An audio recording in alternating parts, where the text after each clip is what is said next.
দেখো বন্ধুরা, আজ করছি ক্লাস 9-এর first lesson tales of Bhola grandpa. Bhola দাদুর গল্প। কে লিখেছেন না মনোজ দাস। উনি হচ্ছে একজন Indian writer.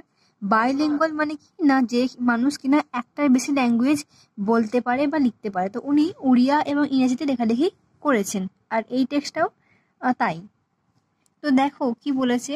Bhola grandpa and his wife lived at the western end of our village. Bhola দাদু এবং ওনার স্ত্রী আমাদের গ্রামের একদম পশ্চিমের শেষ প্রান্তে বসবাস করতেন। A large bokul tree overshadowed their hut. একটা বড় বকুল গাছ তাদের যে কুঁড়ে ঘরের ওপরে ছায়া প্রদান করতো, মানে কি কুঁড়ে ঘরটার ওপর দিয়ে আর কি ঝুঁকে পড়েছিল। In the bakul tree lived a small troop of monkeys. সেই বকুল গাছেতে একদল মানে ছোট দলের আর কি কিছু বাঁদরও বা হনুমানও বসবাস করতো। Bhola grandpa and his wife did not mind it. Bhola দাদু এবং ওনার স্ত্রী এতে কোনো সমস্যা ছিল না। কাতে না, ওই যে হনুমানগুলো বা বাঁদরগুলো বসবাস করতো সেই নিয়ে।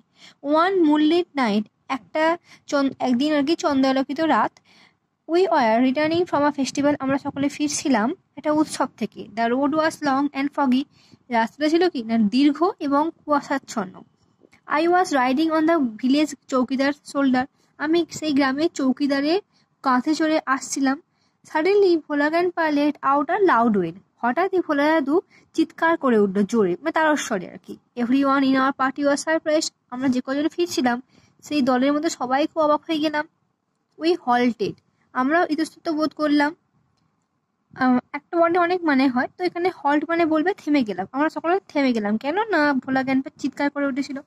Enquiry reveal that Bhola grandpa had taken his grandson two the festival, মানে খোঁজ খবর করে জানা গেল যে ভোলা দাদু তার নাতিকে নিয়ে উৎসবে গিয়েছিল। He had tightly held on to the two fingers of the boy, সে আর কি ভোলা দাদু জোর মানে ভালো করে আর কি দুটো আঙুল দিয়ে ছেলেটার মানে ওনার নাতির হাত ধরেছিলেন।